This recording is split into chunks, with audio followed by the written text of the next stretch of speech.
Greetings and welcome to Converging Streams, Interfaith Fellowship in Our Modern World. Our program is a production of the Muncie Interfaith Fellowship.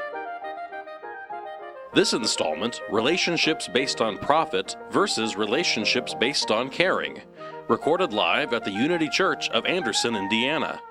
Please welcome Reverend George Wolf.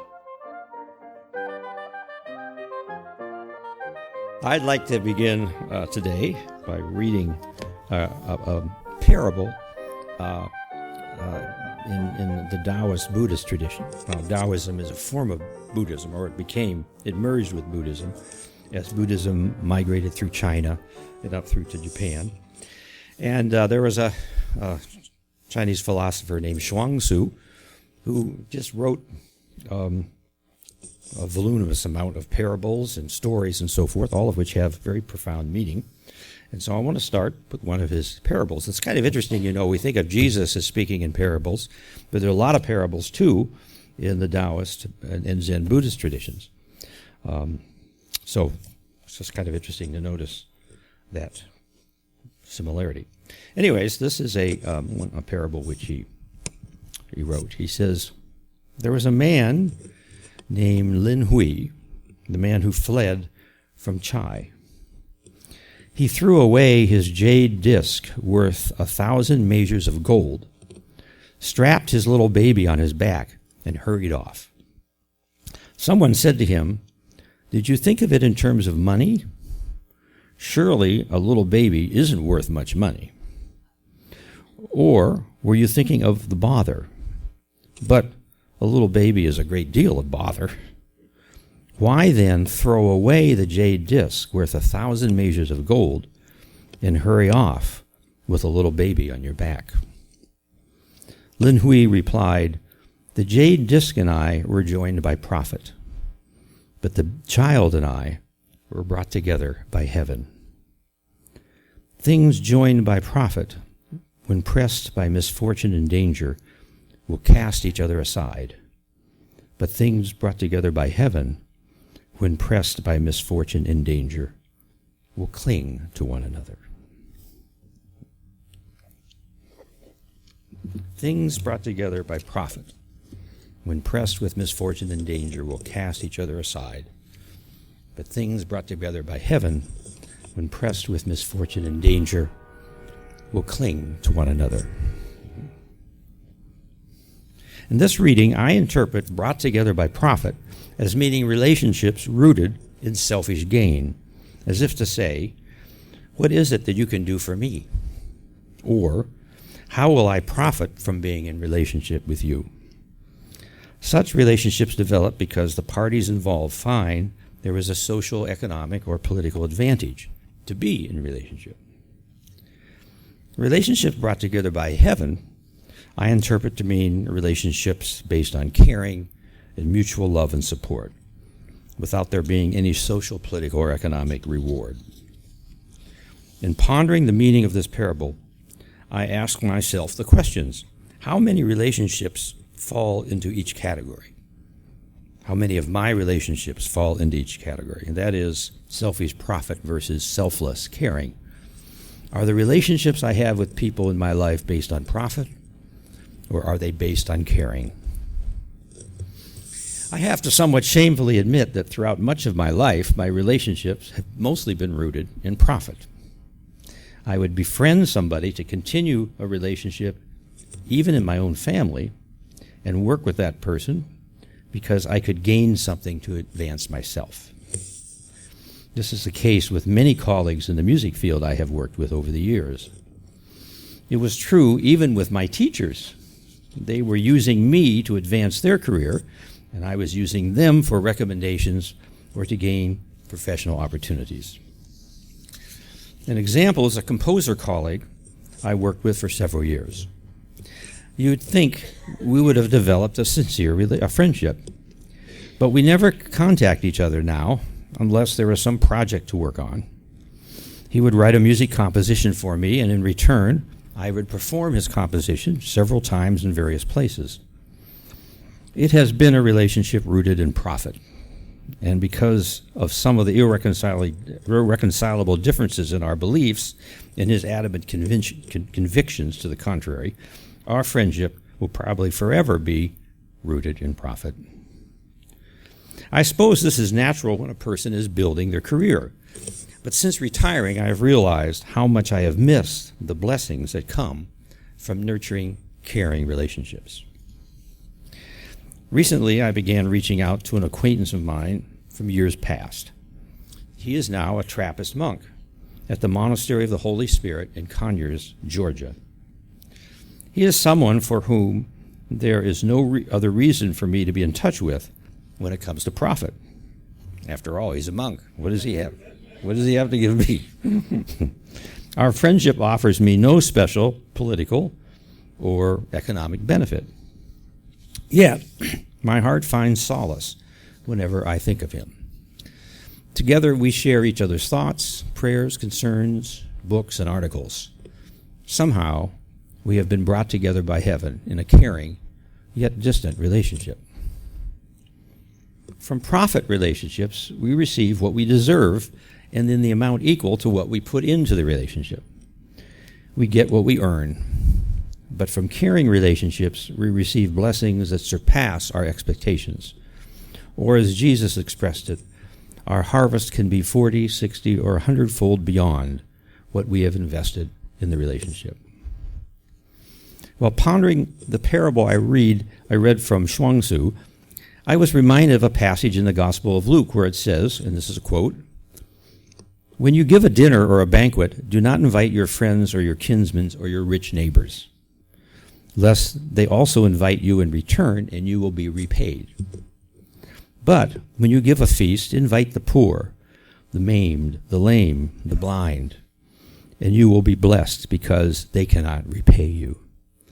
You will be repaid in the resurrection of the just." Jesus then goes on to tell of a man who wanted to hold a great feast. But the people who he initially invited all made excuses as to why they couldn't come. It no longer profited them to honor the invitation. I am sure we have all been involved in planning a celebration of some sort, whether it be a wedding, a landmark birthday party, or an anniversary.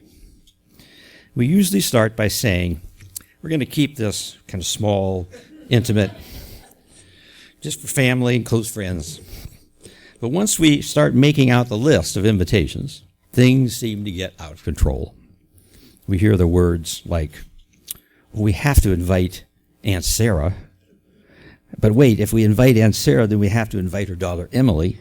Emily will be hurt if she's not invited.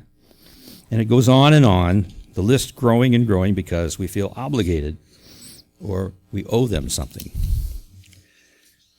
We owe them an invitation because perhaps they have invited us to their celebration. My solution to this problem is to always invite plenty of people who live far away or have the celebration in a location that is inconvenient or too expensive.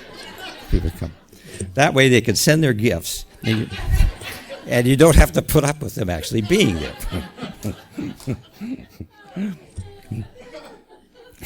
But then there is the other side of the story where you receive an invitation to an event that you feel obligated to attend, but you really don't want to go, or you find some excuse to justify your absence.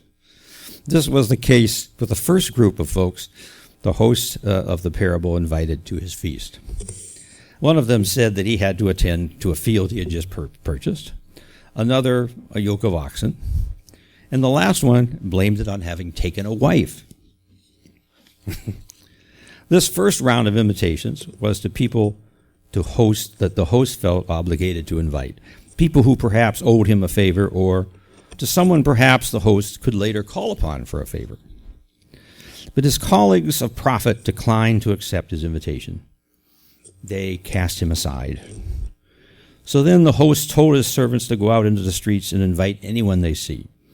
If they be lame, poor, blind, or sick, it didn't matter. And his hall was filled with grateful guests. The man realized then the blessings of nurturing, caring relationships, people brought together by heaven and a selfless expression of caring rather than by obligation or profit. So I ask each of you to think about the relationships you've developed in your life. Which ones are relationships rooted in profit, and which ones are in the expression of caring? In retirement, I have come to realize that it is possible to take a relationship that started out for profit and transform it into one grounded in caring. This is the case with the band director in Muncie that I have known over the years. Our relationship started as one where we were scratching each other's backs. I would perform as a soloist in his community band in exchange for him allowing me to stay free at a lodge he owned on a beautiful wooded lake in western Indiana. We offered each other professional and economic benefits, and these benefits sustained our friendship. But in this kind of relationship, when the profit is no more, then there is a danger that we would, like the man in the Taoist parable and the jade disc, cast each other aside. Over the past few years, however, my relationship with him has evolved into a caring friendship, especially more recently as he has been struggling with some serious health problems. So, in addition to pondering the kind of relationships you have, consider how you can transform a relationship rooted in profit into one which is an expression of love and caring. Remember that, quote, things brought together by profit, when pressed with misfortune and danger, cast each other aside. But things brought together by heaven, when pressed with misfortune and danger, cling to one another. What I like about this church is that regardless of a person's religious background or personal theology, I feel that I belong to a caring community. I come here because I feel there is a warmth, a sense of caring, and that I believe this is the definition of the kingdom of heaven on earth. Let me close with a quote by an author and motivational speaker named Zig Ziglar, who said, "People don't care how much you know until they know how much you care."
Thank you for listening to Converging Streams, Interfaith Fellowship in Our Modern World.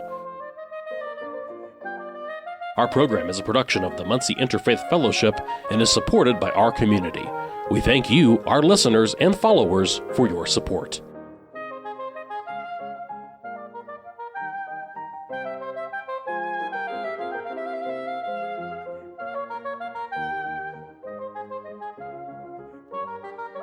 To connect with Converging Streams, including listening to our entire catalog of past programs, getting our latest new content, and making your own contribution to this program, visit our website, convergingstreams.org.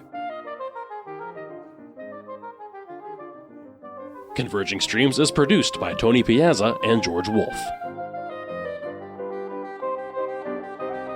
Thank you for listening and have a pleasant week.